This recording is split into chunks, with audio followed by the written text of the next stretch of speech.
महाराज भरत का चित्रकूट में श्री भरद्वाज ऋषि के द्वारा बहुत अच्छी तरह सम्मान किया गया। भरद्वाज ऋषि के आश्रम में सभी अयोध्यावासी जितने भी भरत जी के साथ में थे, श्री राम जी से मिलने की जिनकी इच्छा थी वो सब गए थे लेने के लिए। सभी जितने भी अयोध्यावासी थे वो सब श्री भरद्वाज ऋषि के आश्रम में विराजे और वहां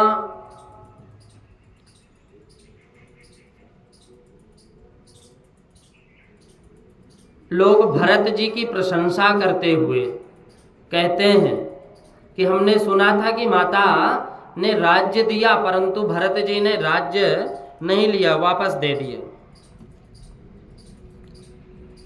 राज्य का त्याग कर दिए भरत जी और श्री रामचंद्र जी को मनाने के लिए ये जा रहे हैं।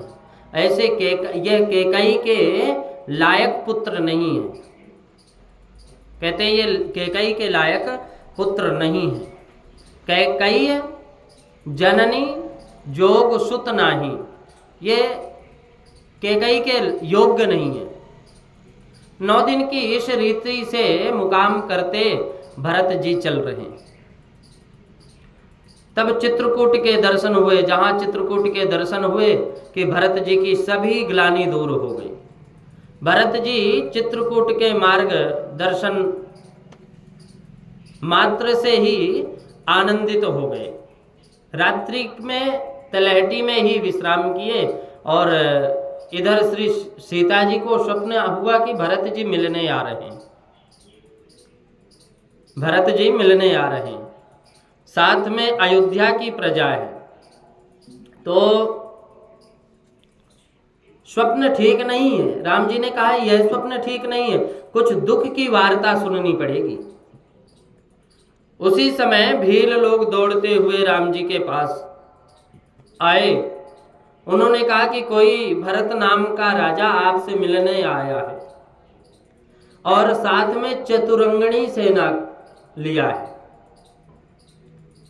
जिससे ये पशु पक्षी घबराहट में दौड़ रहे हैं। राम जी विचार में पड़े कि तब लक्ष्मण के मन में कुछ लक्ष्मण के मन में कुभाव उत्पन्न हो गया। लक्ष्मण जी बोले कि मैं जानता हूं ये भरत साधु है, परंतु राज मिलने के पश्चात इनकी बुद्धि बिगड़ गई और वो स्वयं के राज्य को निष्कंटक करने आए। सत्ता मिलते ही मनुष्य पागल बन जाता है। सत्ता मिल जाए ना तो फिर मनुष्य पागल बन जाता है। लक्ष्मण जी को बहुत क्रोध आया। केहि न राज्य मद दीन कलंको, कहते हैं जिसको राज्य मिल जाता है फिर उसको मद हो जाता है, अहंकार आ जाता है।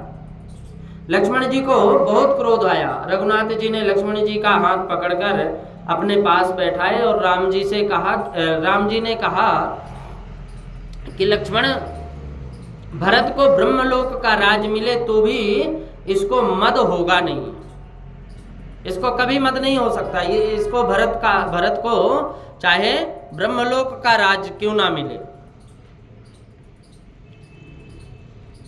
लक्ष्मण को लगा कि आज राम जी कैसे, ये प्रभु श्री राम क्या बोल रहे हैं।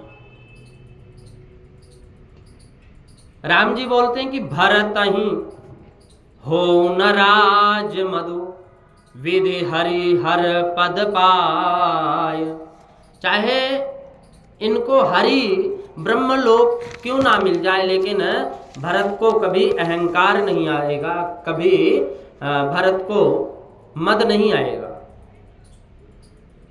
इस जगत में भरत जैसा भाई हुआ नहीं और ना कभी होगा। प्रातः काल हुआ, भरत जी ने वशिष्ठ ऋषि को वंदन करके कहा कि गुरुजी मुझको आज्ञा दो, मुझे ऊपर जाना है, मुझे ऊपर जाना, श्री सीताराम जी की पर्णकुटी में जाऊंगा, आप सब पीछे से आना। वशिष्ठ जी ने कहा कि तू बेटा तेरी बहुत भावना है, तू आगे जा, हम पीछे पीछे आएंगे। शंकर भगवान माता पार्वती से कहते हैं कि भरत जी के प्रेम का वर्णन कौन कर सकता है। भरत जी चित्रकूट को साष्टांग वंदन करते हुए चले, करत प्रणाम चले दो भाई, दोनों भाई प्रणाम करते चल रहे हैं। भरत जी की भावना थी कि मेरे राम जी नंगे पैर वन में चलते हैं, मैं भी राम जी का सेवक हूँ और यहाँ मैं पैरों से नंगे पैर से चलकर नहीं जाऊंगा, इसलिए भरत जी साष्टांग प्रणाम करते हुए गए। अब देह का भान रहा नहीं, भरत जी रास्ता भूल गए। उस समय देवताओं ने पुष्प वृष्टि करके मार्ग का संकेत किया। भरत जी का प्रेम देखकर चित्रकूट के पत्थर भी पिघल गए। दूर से श्री सीताराम जी की पर्णकुटी दिखाई दी। तब भरत जी सब कुछ भूल गए। पर्णकुटी के दर्शन होते ही सबकी विस्मृति हो गई, सुख नहीं, दुख नहीं, देह का भान नहीं। भरत जी आनंद में तन्मय हुए और राम कीर्तन करते जाने लगे। राम जी ने कहा कि जहां राम जी विराजते हैं वह राम जी का धाम भी आनंद रूप है, वहां शोक आ ही नहीं सकता, वहां दुख आ ही नहीं सकता है। इस भूमि के ऊपर श्री राम जी के चरण चिन्ह पड़े, उन्हें देखकर भरत जी रज में लेट रहे। भरत जी रज में वहां लेट रहे। अहो सुधन्यो अहमु निरामा, अहो सुधन्यो हम मुनि रामा, पादार विंदांकित भूतलानि, पश्यामि यत्पादरजो विमग्र्यं, ब्रह्मादिदेवै श्रुतिभिश्च नित्यम। कहते हैं कि मैं कृतार्थ हो गया, आज मैं श्री राम जी के चरण चिन्हों को चरणारविंद के चिन्हों से मैं सुशोभित इस भूमि के दर्शन कर रहा हूं। भरत जी कहते हैं कि जिस चरण की ब्रह्मादि देवता और श्रुतियां निरंतर शोध कर रहे हैं ना, पर्णकुटी के चबूतरे पर श्री सीताराम जी विराजे थे, अनेक ऋषि वहां पधारे थे, सत्संग चल रहा था। अब लक्ष्मण जी हाथ जोड़कर सेवा में खड़े थे। भरत जी श्री सीताराम कीर्तन करते वंदन करते वहां आ गए। भरत जी ने पर्णकुटी की परिक्रमा लगाई। अथ गत्वा श्रम पद समीपम भरतो मुदा, अथ गत्वा श्रम पद समीपम भरतो मुदा, सीताराम पदैर्युक्तम पवित्रमति शोभनम। पर्णकुटी के परिक्रमा लगाई और श्री सीताराम जी के दर्शन करते हुए अतिशय आनंद हुआ। राम जी के एकदम सम्मुख जाने की उनकी हिम्मत नहीं, भरत लाल जी की राम जी के सामने जाने की हिम्मत नहीं हुई, तो गला भर आया, मुख से एक शब्द भी नहीं निकला, मेरे राम कहकर साष्टांग वंदन किया। लक्ष्मण जी ने कहा, रघुनाथ जी भरत आए हैं, भरत आया है। यह शब्द कान में आया कि राम को अतिशय आनंद हुआ। कंधे पर धनुष था, उसका भी भान नहीं रहा, ध्यान नहीं रहा, याद नहीं रहा और धनुष गिर गया, बाणों की तरकस गिर गई, वस्त्र गिर गया और बोले मेरा भरत कहाँ है। राम जी की आंखों में आंसू आए, भरत जी दिखे नहीं। लक्ष्मण जी रामचंद्र जी को आगे लेकर आए और राम जी ने भरत जी को साष्टांग प्रणाम करते देखा। उन्होंने भरत जी को उठाकर अपने हृदय से लगा लिए। राम जी ने देखा कि भरत जी साष्टांग प्रणाम कर रहे हैं। रामस्तमाकृष्य कहते हैं कि चित्रकूट में जीव और ईश्वर का मिलन हुआ। चित्रकूट में भगवान श्री राम और लक्ष्मण जी और जानकी जी के साथ विराजते हैं और लक्ष्मण अर्थात वैराग्य और सीता अर्थात पराशक्ति और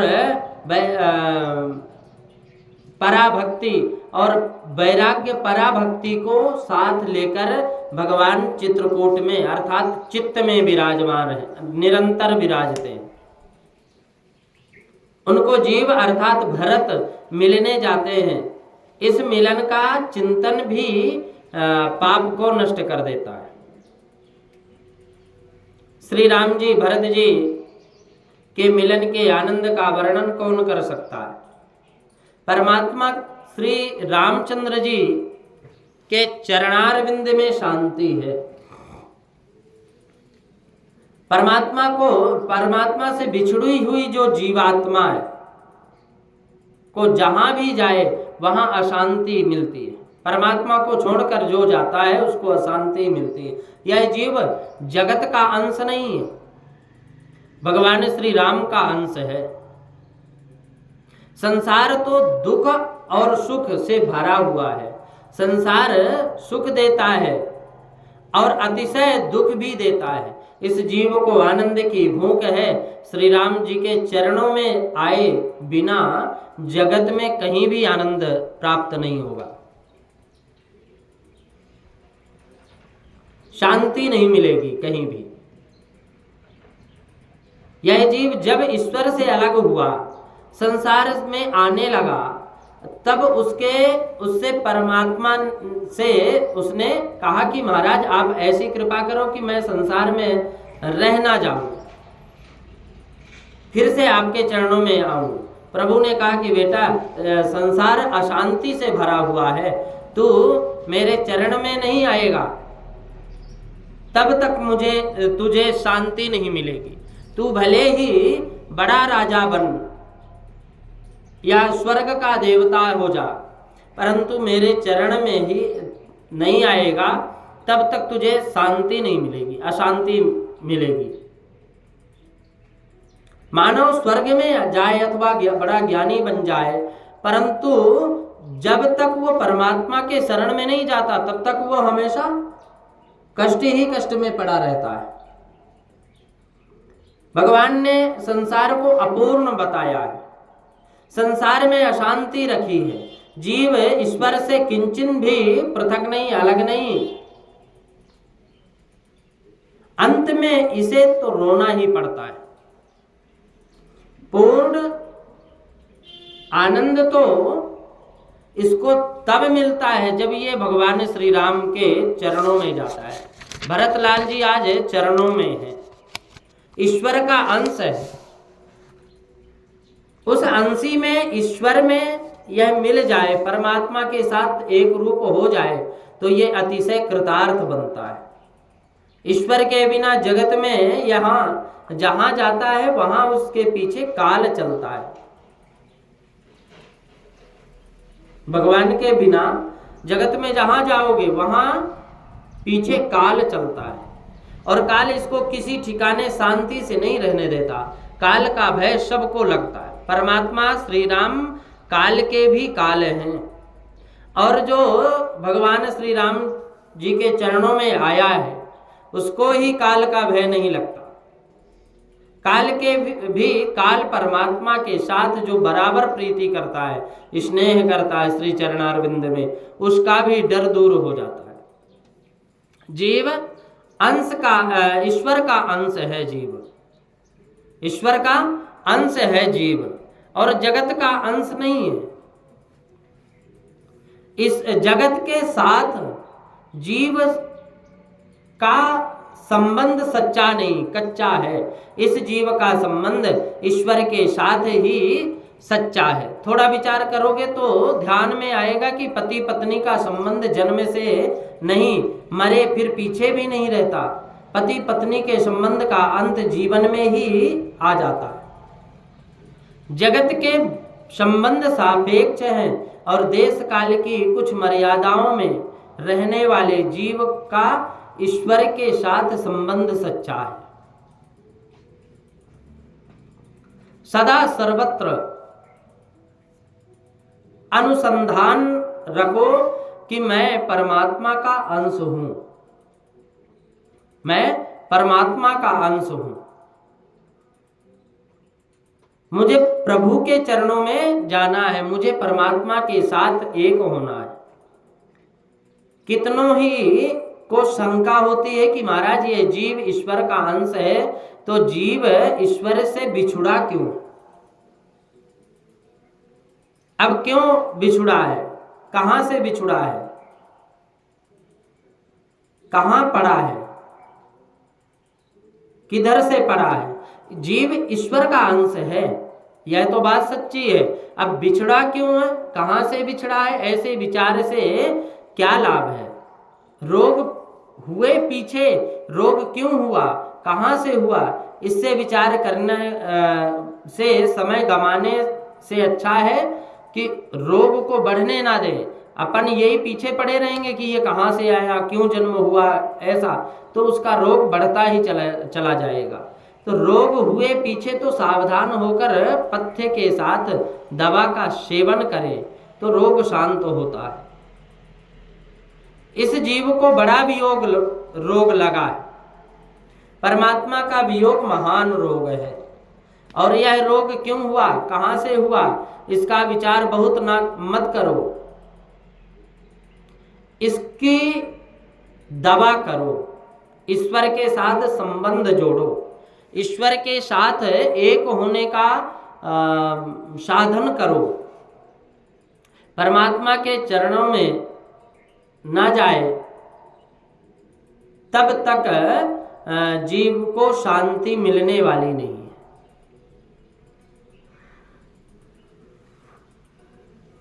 वह बड़ा ज्ञानी हो अथवा अतिशय उदार हो, संसार में उसको सुख दुख मिला,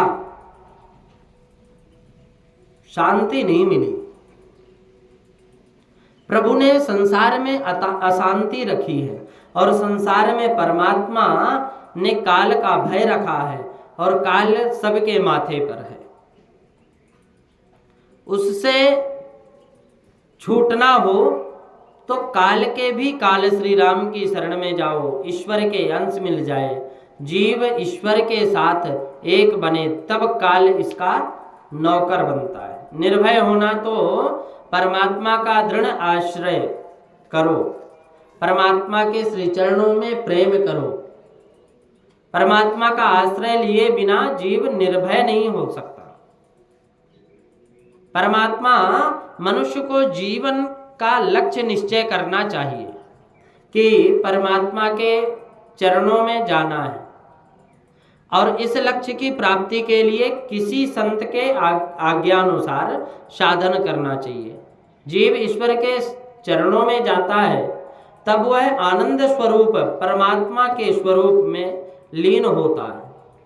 फिर वहाँ का ना सुख है, ना दुख है, ना हर्ष है, ना शोक है, केवल मात्र परिपूर्ण आनंद है, केवल आनंद। और राम और भरत का दिव्य मिलन हुआ। भरत जी पूर्ण आनंद स्वरूप बने। 10 मिनट तो एक शब्द भी नहीं बोल सके। जहां आनंद का अनुभव होता है वहां वाचा भी बंद हो जाती है। आनंद का वर्णन वाणी से नहीं हो सकता। आनंद की अनुभूति होती है, परंतु शब्द से बराबर वर्णन कोई नहीं कर सकता। सुख का वर्णन हो सकता है, दुख का वर्णन हो सकता है, परंतु आनंद का वर्णन नहीं हो सकता। दुख का वर्णन हो सकता है, जहां जीव ईश्वर का मिलन है, अतिशय आनंद में वाणी बंद हो गई, मौन छा गया। अगम स्नेह भरत रघुवर को, जहां न जाए मनु विधि हरिहर को। भगवान श्री राम भरत का प्रेम ऐसा था कि उनको देखते ही राजा गुह की समाधि लग गई। 10 मिनट तो ऐसे ही रीति से तन्मय से हो गई। पीछे श्री राम चंद्र जी सावधान हुए, शत्रुघ्न से मिले। राम जी को खबर पड़ी कि वशिष्ठ जी आए हैं, माताएं आई हैं। भरत जी को आश्रम में रखकर भगवान श्री राम लक्ष्मण गुरु वशिष्ठ को वंदन करने चले। वशिष्ठ ऋषि संध्याधिक नित्य कर्म को परिपूर्ण कर चित्रकूट पर्वत पर चल रहे थे। रास्ते में ही दर्शन हुए। साष्टांगम प्रणिपत्याह धन्योऽसि धन्योऽस्मीति पुनः पुनः।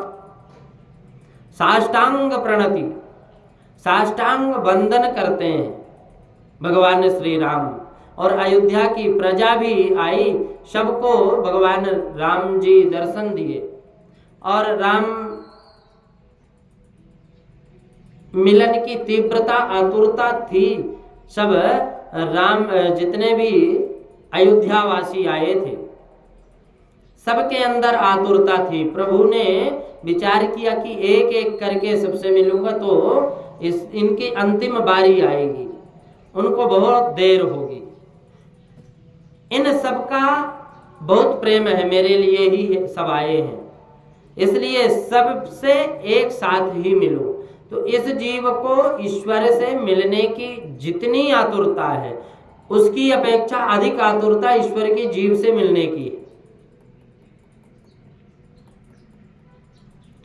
प्रभु ने उस समय अनेक रूप प्रकट किए और एक ही समय परमात्मा सबसे मिले। भगवान प्रभु ने आनंद का दान किया, भगवान ने सबको आनंद का दान किया। प्रत्येक को ऐसा ही लगा कि राम जी का मुझ पर विशेष प्रेम है और मुझसे ही पहले मिले हैं, पीछे दूसरों से मिले। सबसे कुशल समाचार पूछा। राम लक्ष्मण ने माताओं को वंदन किया और राम जी को देखते ही माताएं अश्रुपात प्रारंभ कर दिए, रोना प्रारंभ कर दिए, आंखों में आंसू आ गए। कुपुत्रो जायेता कुजिदव कुमाता न भवति। पुत्र चाहे कितना भी कुपुत्र हो जाए, लेकिन माता कुमाता नहीं होती। तो मां के आंखों में आंसू आ गए। माताओं ने भगवान श्री राम लक्ष्मण को आशीर्वाद दिया। कौशल्यादिक माताओं को लेकर राम जी आश्रम में आए। ससुर जी को देखते ही सीता जी व्याकुल हो उठी। सीता जी का तापसी भेष, जोगिया भेष देखकर कौशल्या माँ का हृदय भर आया। वशिष्ठ जी को आसन पर बैठाकर प्रभु ने प्रथम पिता की कुशल पूछी, समाचार पूछे। वशिष्ठ जी ने कहा कि तुम्हारा स्मरण करते हुए महाराज दशरथ की कुशल प्राणों का त्याग कर दिया। यह सुनते ही रघुनाथ जी के आंखों में आंसू आ गए। पिताजी का मुझ पर कितना प्रेम था कि अंतिम श्वास तक मेरा चिंतन करते।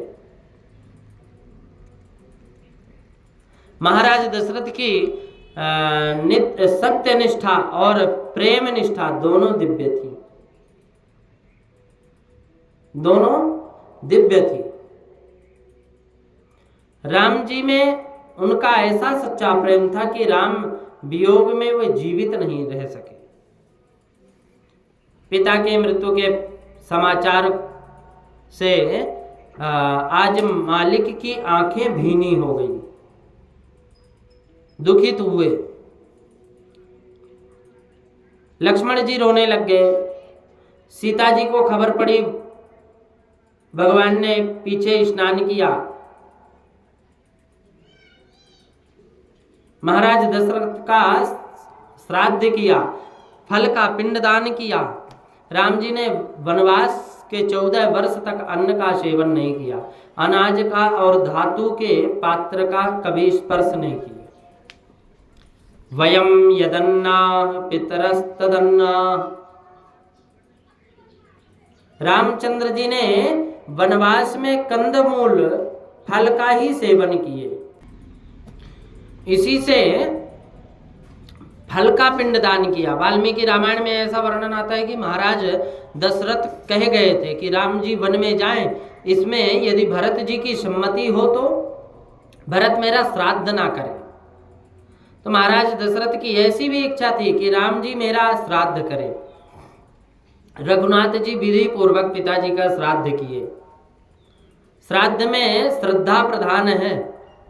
पितृ जिस योनि में होते हैं उस योनि का आहार उनको मिलता है।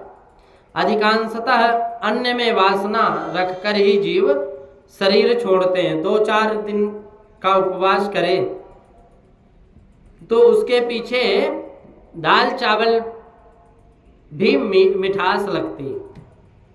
मृत्यु के सैया में अनेक बार जीव अन्न का संकल्प करता है, मैं ठीक हो जाऊं तब दाल चावल खाऊंगा।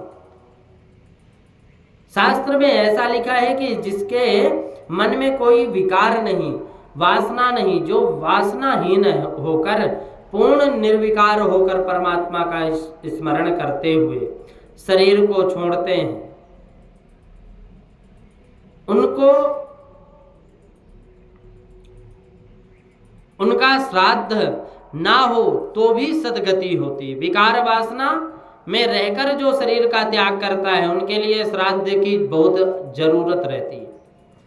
एक समय तो ऐसा आया कि पुत्र श्राद्ध करेगा, ऐसी आशा रखना व्यर्थ है। एक बार एक पुत्र पूछा,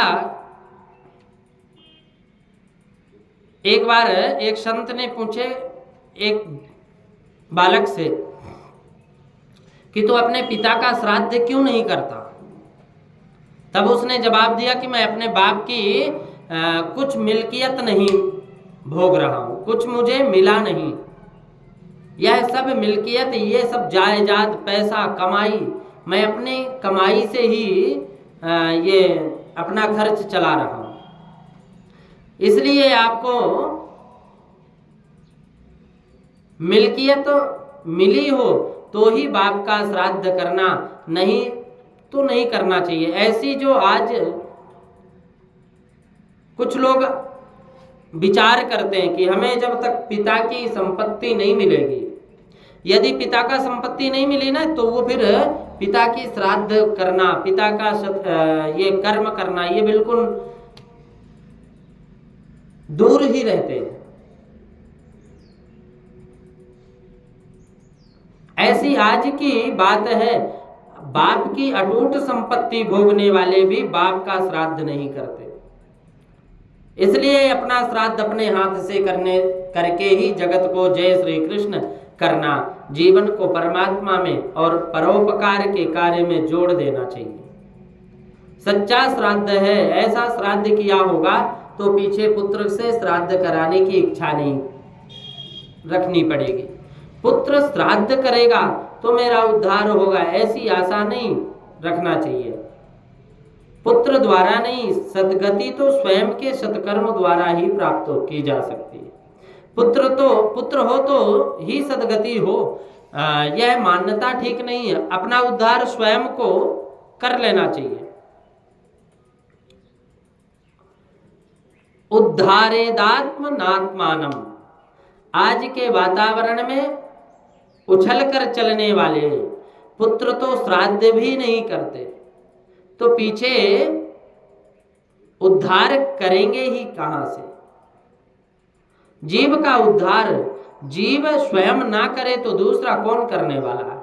तुम्हारा अपने से जितना संबंध है, अपनों से जितना संबंध है, उससे अधिक दूसरे का तुमसे कैसे संभव है?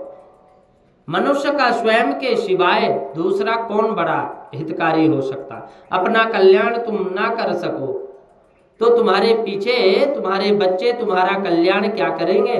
उपनिषद में वर्णन आता है कि न कर्मणा न प्रजया धनेन, न कर्मणा न प्रजया धनेन त्यागेनैक अमृतत्वमानसु। न प्रजया, प्रजा का श्राद्ध, प्रजा का निषेध किया है। पुत्र से पिता को मुक्ति नहीं मिलती, ऐसा लिखा है। पुत्र श्राद्ध करे तो उस श्राद्ध के करने से पुत्र का कल्याण होता है। यदि पिंडदान से ही मुक्ति मिल जाती तो ऋषि लोग ध्यान धारणा का काम क्यों करते? पिंडदान का अर्थ है इस शरीर पिंडी को परमात्मा के अर्पण करना, परमात्मा के लिए जीना, ईश्वर के लिए ही जीवित रहना।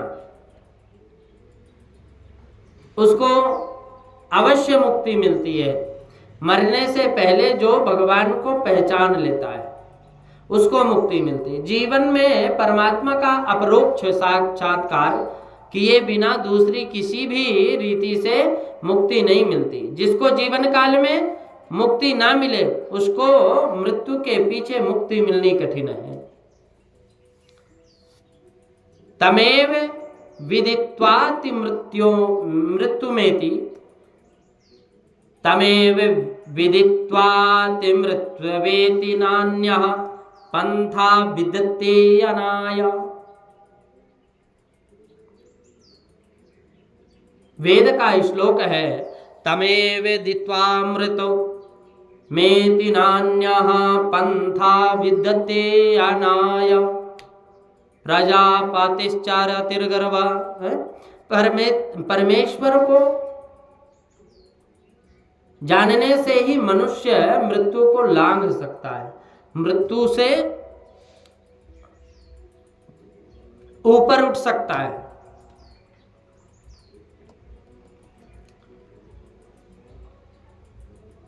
परम पद की प्राप्ति कर सकता है। तमेव विदित्वा मृत्यु, तमेव कहते हैं कि तुम सब भगवान को प्राप्त कर सकते हो। कब? मृत्यु को प्राप्त, मृत्यु से ऊपर जा सकते हो कब? जब तुम सब परमात्मा के अधीन हो जाओ। मृत्यु के पीछे के पिंडदान से मुक्ति नहीं मिलती। प्रभु के द्वारा दिया हुआ यह मानव देह रूपी प्रभु पिंड प्रसन्न हो ऐसे परोपकार के कार्यों में घिस डालो। इसका नाम पिंडदान है। श्रद्धा पूर्वक किए गए सत्कर्म द्वारा प्रभु प्रीत्यर्थ जीवन जीना, भगवान के प्रिय जो कार्य है वही कार्य को लेकर के जीना, इसका नाम सच्चा श्रद्धा है, श्राद्ध है। ऐसा श्राद्ध, ऐसा पिंडदान जो करे उसे मुक्ति मिलती है। ऐसी श्रद्धा, श्राद्ध और पिंडदान स्वयं के लिए, स्वयं के द्वारा किया गया होगा तो पीछे पुत्र से करवाने की अपेक्षा रखनी ही नहीं पड़ती। राम जी प्रत्येक लीला मानव समाज को धर्म का शिक्षण देने के लिए राम महाराज दशरथ को पिंडदान की जरूरत नहीं थी। ये तो समाज को शिक्षण देने के लिए, कारण कि महाराज दशरथ तो अंतिम श्वास तक श्री राम जी का स्मरण करते रहे, भगवान का स्मरण करते रहे अंतिम क्षण तक, इसलिए आवश्यकता नहीं थी। रघुनाथ जी ने पिताजी का श्राद्ध किया और वशिष्ठ आदि ऋषि की आज्ञा के अनुसार आदर और भक्ति पूर्वक श्राद्ध भक्ति पूर्वक सब क्रिया की। भोरु भय रघुनंदहि जो मुनि आयहु सुदेन। भोरु भय रघुनंदहि जो मुनि आय सुदीन। श्रद्धा भगति समेत प्रभु सो सबु सादरु की दीन। श्रद्धा भगति समेत प्रभु सो सब आदर दीन। सब अपने सब आदर दे रहे हैं। रामचंद्र जी ने जगत को एक आदर्श बतलाया। चित्रकूट में भील कोल लोगों ने अयोध्या की प्रजा का बहुत सुंदर स्वागत किया। चित्रकूट में जितने वृक्ष थे वे सब राम जी की सेवा के लिए फलित और पुष्पित हो गए। सब तरु फरे राम हित लागी ऋतु अरु कुऋतु। बिना ऋतु और ऋतु वाले भी काल कुरित काल गति त्यागी। कालों की गति को त्याग करके सब फल राम जी के हित के लिए सब सारे वृक्ष राम जी के हित के लिए फलित हो गए, फल देना प्रारंभ कर दिए। 6 ऋतुओं में पृथक पृथक अलग अलग प्रकट होने वाले फूल फल एक ही समय प्रकट हो गए।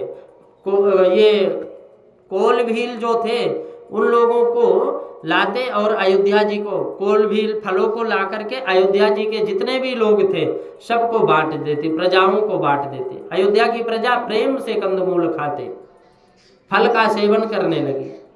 कैसे मधुर फल थे प्रभु, ऐसे मधुर फल तो शहर में अयोध्या में कहाँ मिले। अयोध्या के लोगों को आश्चर्य होता था कि इन भील लोगों का कैसा प्रेम है, इनको हम क्या दें। कोई मूल्य देने लगता है तो वस्त्र धरता, परंतु भील लोगों ने लेने की मना कर दी। हाथ जोड़कर कहा कि आप राम जी की प्रजा हो, हमारे लिए पूज्य हो।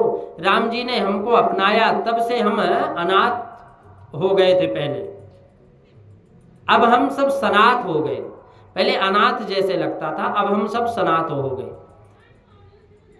अब हम तुमसे अधिक तो क्या कह सके। 15-20 दिन पहले तुम यहाँ आए होते तो हम तुम्हारा अलग ही प्रकार स्वागत किया होता, फिर तो हम तुमको लूट लिए होते। फिर हमको रास्ते में जो कोई मिलता हम उसको लूटते थे, चोरी करते थे, फिर भी हमको खाने को मिलता नहीं था। परंतु राम जी की राज्य में, राम जी चित्रकूट में जब पधारे तब से हमारी चोरी करने की आदत ही छूट गई। जब हम जड़ जीव जीव गण घाती, कुटिल कुचाल कुमति कुजाते, पाप करत निस बासर जाही,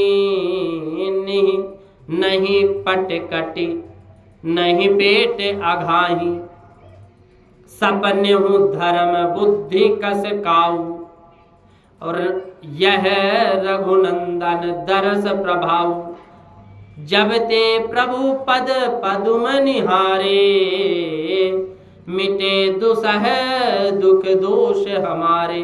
हमारे सारे दोष ही दूर हो गए। अगर 15-20 दिन पहले आ जाते ना तो जो कपड़ा पहने हो वो सारे कपड़ा माला तिलक ये सब कुछ छीन लेते।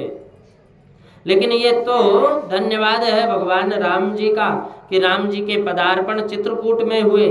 और जब से हम लोग कोलभील कहते हैं कि जब से हम लोग भगवान के श्री चरणों की रज का स्पर्श किया, चरणों का दर्शन किया, तब से हमारी सारी सपने धर्म बुद्धि कश काऊ, ऐसा लग रहा है ये सपने में ही जैसा हो गया सब।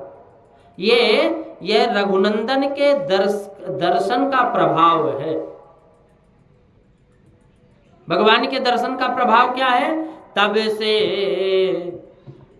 प्रभु पद पादु में निहारे। जब से हमने भगवान के पाद चरणों को जब से हमने देखा तो मिटे दुसह दुख दोष हमारे, हमारे सारे जीवन के दोष अवगुण ये सब कुछ मिट गए। राम जी चित्रकूट में पधारे, तब से हम चोरी लूट करते नहीं, मदिरा पान करते नहीं, हम जरा भी पाप नहीं करते। राम जी ने हमारा जीवन सुधारा है। आप राम जी की प्रजा हो, हमारे लिए पूज्य हो। राम जी का आपका स्वागत हमारा कर्तव्य है, हमारा धर्म है। हमको कुछ भी नहीं लेना आपसे। अयोध्या के लोगों को भी लगा कि निश्चय ही ये भील लोग भाग्यशाली हैं। अवध अभागी बनु बड़ भागी। हम भी अब यहाँ ही रहेंगे।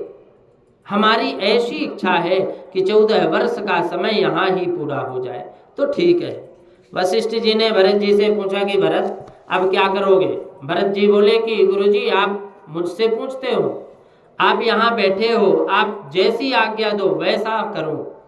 वशिष्ठ जी ने भरत जी के ऊपर ऐसा प्रेम था कि उन्होंने भगवान श्री रामचंद्र जी से कहा कि मेरी तो दूसरी कोई इच्छा नहीं है, भरत राजी हो ऐसा तुम काम करो। गुरुदेव का छोटे भाई के ऊपर अलौकिक प्रेम देखकर भगवान राम जी को बहुत आनंद हुआ। रामचंद्र जी ने कहा कि मैं अपने भाई की प्रशंसा करूं। भयउ न भुवन भरत सम भाई। कभी ये भाई इस भुवन में ऐसा कभी होगा ही नहीं। मैं भरत के अधीन हूं, ये जरा भी संकोच ना करे, इसकी जो इच्छा हो वो बोले। तब भरत जी प्रार्थना करते हैं। भरत जी प्रार्थना करते हैं, कहते हैं कि सानुज पठाइय मोहि बन कीजिए सब ही सनाथ। और नतरु फेरी हई बंधु दो नाथ चलऊ मैं साथ। मेरी तो यही भावना है कि आप श्री सीता जी के साथ वापस अयोध्या पधारो। 14 वर्ष वन में मैं रहूंगा, अथवा हम तीनों भाई वन में रहेंगे। आप अयोध्या में जाएं, राज्य करो और प्रजा को सुखी करो। लक्ष्मण को अयोध्या जाने की आज्ञा दो और मुझे अपनी सेवा में साथ रखो। या तो ये कर लो, मैं दुखी हूं, आर्त हूं। दुखी का विवेक कम होता है। मैं शरण में आया हूं, आपने मुझको अपनाया है तो मैं कृतार्थ हुआ, मैं आपका सेवक हूं। सानुज पठाइय मोहि बन कीजय सब ही सनाथ। और न तरु फेरी हई बंधु दो साथ चलऊं मैं नाथ चलऊं मैं साथ। मुझे साथ लेकर चलो। न तरु जाहि बन तीनों भाई। हम 3 भाई वन में चले जाएं, या तो ऐसा हो। और बहुरियसीय सहित रघुराई। आप तो वापस जाओ, बहुर जाओ। बहुरने का तात्पर्य वापस जाओ। बहुरिय सीय सहित रघुराई, माता सीता के साथ में आप राम जी वापस अयोध्या में जाओ। जेहि विद प्रभु प्रसन्न मैं होई। मैं जैसा प्रसन्न हूँ, करुणा सागर कीजिए सोई। जैसा मैं प्रसन्न हूं वैसा करो, मुझको अपनी सेवा में रख लो। मैं शरण में आया हूं। सेवक हित साहिब सेवकाई। और करे सकल शुभ लोभ विहाई। सेवक का हित तो स्वामी का ही सेवा है, और सेवक को स्वयं के दुख का विचार नहीं करना चाहिए। मेरा यही धर्म है कि आप जो आज्ञा दे उसका पालन करो, आप जरा भी संकोच नहीं करें। आप जो आज्ञा देंगे उस आज्ञा का मैं पालन करूंगा। उस समय वहां राजा जनक का दूत आया। प्रातः काल में राजा जनक भी वहां पधारे, उनका स्वागत हुआ, अनेक प्रकार की बातें हुई। सीता का तपस्वी वेश देखकर जनक जी का हृदय भर आया।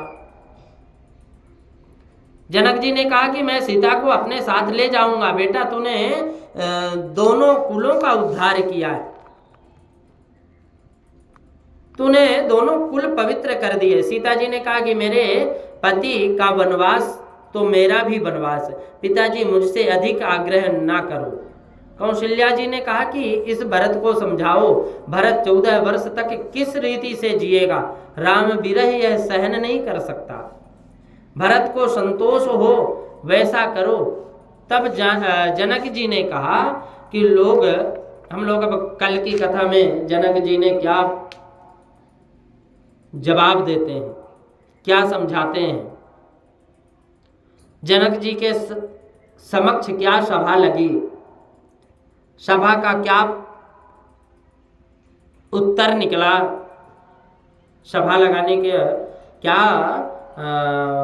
उत्तर निकला, क्या फल मिला, हम लोग कल की कथा में श्रवण करेंगे।